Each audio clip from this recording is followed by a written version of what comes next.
Howdy folks and welcome. I hope you're doing well. Today we'll be talking about a game close to my heart. I see a lot nowadays about competitive class-based shooters, whether it's Apex Legends, Overwatch, or even Paladins.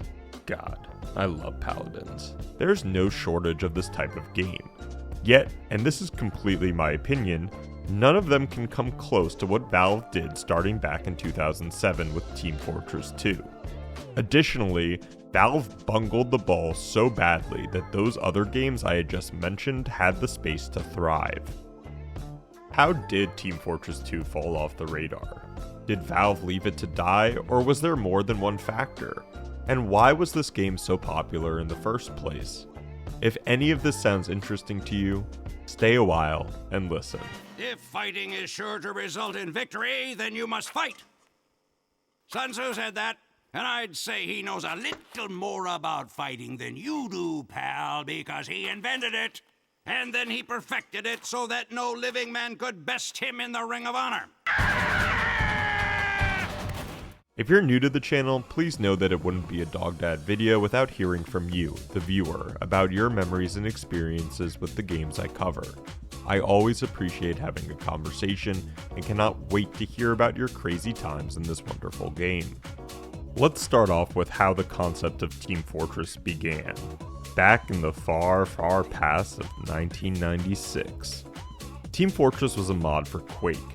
I distinctly remember playing this around 2002. I always thought the graphics were kind of cool, and being able to set up turrets as an 8-year-old blew my mind.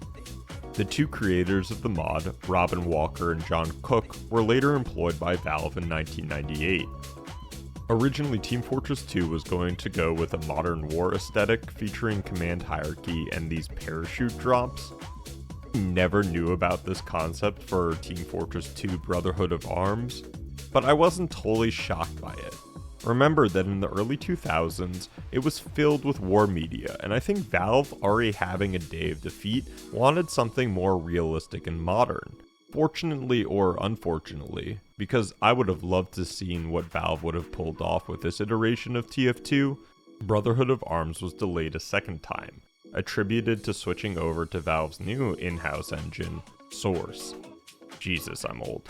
This was mid-2000, and then Valve goes radio silent. I know Team Fortress was a mod, but I'm assuming it was popular enough to warrant Valve buying out the developers and to put so much work into a multiplayer game. Then to go silent for 6 years after showing the game off with trailers, it's insane. Oh wait, what's that old Tennessee phrase? Fool me once, shame on you, fool me, you can't get fooled again?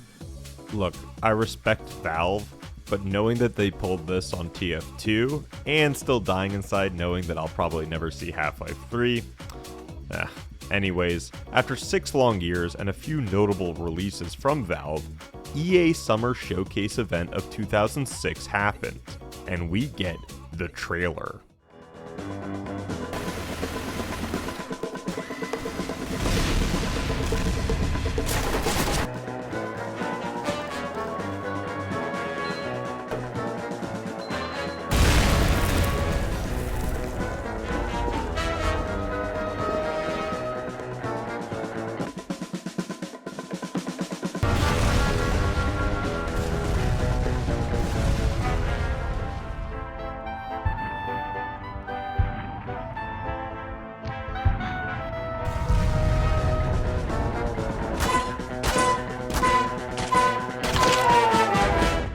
I remember my jaw dropping at these unique graphics, the different classes you could play, and honestly, the brutal comedy of it all.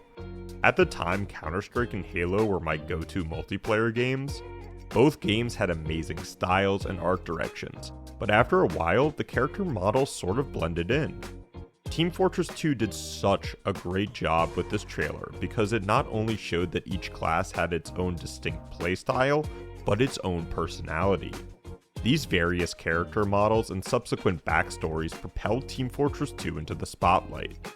I couldn't find much on this while researching, but I would love to know if the lead project manager and team really understood what Team Fortress 2 would become at its zenith. Did they expect people to love their characters so much they straight up made movies about them? Tell me, did anyone happen to kill a red spy on the way here? No?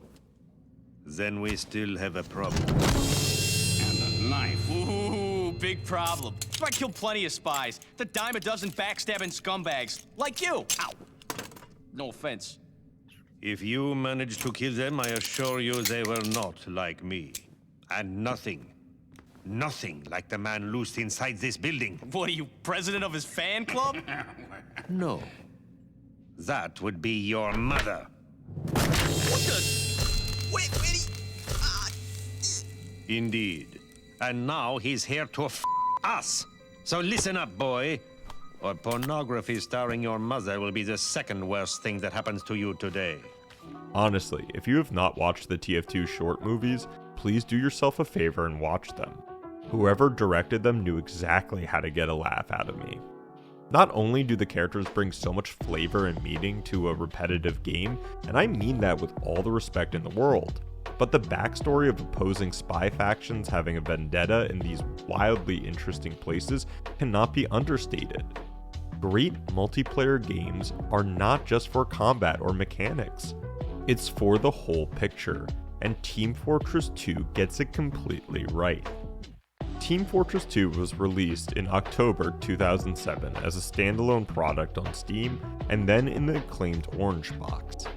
I played religiously from 2007 to 2012. This was my game. You have that game, right? That game when times were tough you could always go to and have fun, pretty much a distraction from the world around you. Team Fortress 2 was that game for me. I met genuine people that cared to talk as a group. Honestly, it's probably why I love talking to people in servers and hyping them up now. I still remember winning more when people on comms were supportive and how it made the team feel. Good memories. Whether it was playing Capture the Flag on Fort, Payload on Gold Rush, or whatever you could find in the Wild West of custom games, Team Fortress 2 had it all. Valve continually supported the game, releasing free updates and patches, new content such as Man vs. Machine. Even cooler from Valve is that Team Fortress 2's modding community was the catalyst for Steam Workshop. Valve even reported in 2013 that over $10 million had been paid back to over 400 people who contributed to the game. This is class. This is how you run a business. Then, what happened? No one truly knows, but from what I've read on all sides, I believe in this scenario. By 2015, Team Fortress 2 was an 8-year-old game without a competitive scene. With games coming out like Rainbow Six Siege or Black Ops 3, I could see why Valve's last effort to bring a competitive scene and the quick deterioration of that was the last straw. It's interesting though, because even without Valve's less than hands-on approach from 2016 to 2020, the game still had a solid player base. Now, I have to admit, I didn't play during that time. I was enjoying similar games like Overwatch. But how did TF2 get back into the spotlight? And the answer makes me smile. Sort of. To put it simply, this was a grassroots movement. Starting in 2020, players started to notice more and more bot accounts entering servers. Bots had always been a problem in TF2, especially when the marketplace first started. I remember people joking that it was like a money laundering front from Russian mobsters and to never buy hats. I press X to doubt that now that I'm an adult, but I was a kid back then. These bots not only would flood servers, but crash them too. Valve started to take notice and slowly address the issues players were facing. Sadly, the bots continued in their strength until 2022, when YouTuber Squim Jim made a video on the subject.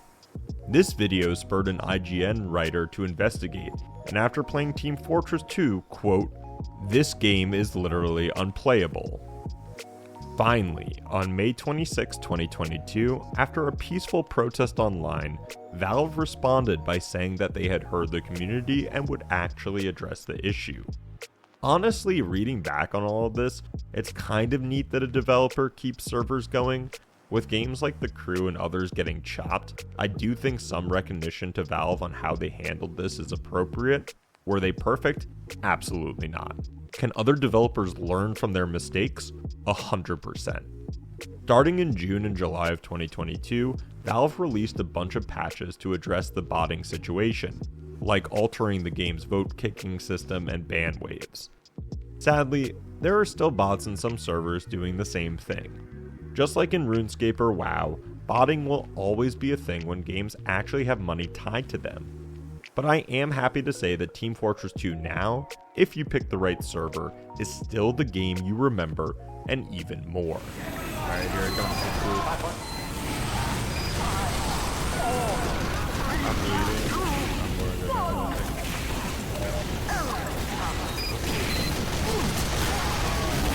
Yo, Pyro's well done with those air blasts. I'm seeing that. Oh no. Oh yeah, there we go. Wow, well played, guys. Coming back to a game like this was like riding a bike. I used to play Payload 24/7, so I loaded up and went medic. The satisfaction of using an Uber or healing teammates in a push cannot be understated. You see the tangible result of your support, and with so many years of playing, knowing the movement and the pacing of the game feels like you're playing an instrument you learned as a kid.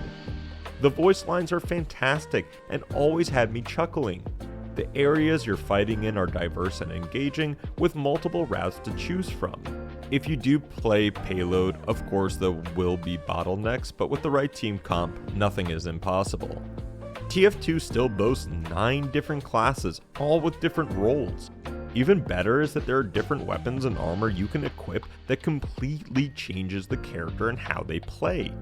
For example, you can play a regular demo man, or you can equip a sword and just rush people. You can Uber as a medic or go for a critical strike. At a certain point, it's like an RPG. That's why I'm talking about this game now. All of this.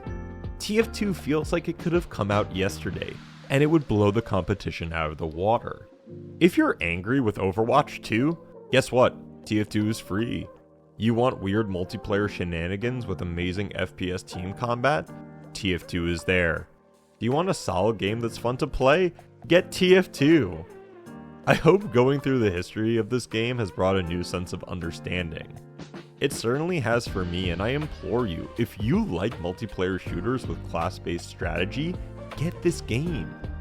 I have so many odd and fun memories of all the nights staying up, playing this game, and I cannot stop smiling knowing that I have more years left in this fantastic and nostalgic gem. Team Fortress 2 stands as a testament to what games should be. Fun to play, interesting to look at, amazing sound. TF2 does all of it and more. From its Quake mod origins to still being played today, Team Fortress has a long legacy as a pioneer in the multiplayer gaming genre, and I hope to see you defending the Payload soon. Thank you so much for watching. I can't express how much you taking the time to watch my videos means to me, but I'll try. Thank you. I cannot believe that I even have 100 people listening to me and the stories that I have to tell. And it wouldn't mean half as much if I didn't hear from you. So please, if you feel comfortable, I'd love to hear your memories. Click that like button and subscribe if you haven't already. Any one of these things helps me more than you know. And as always, see you next time.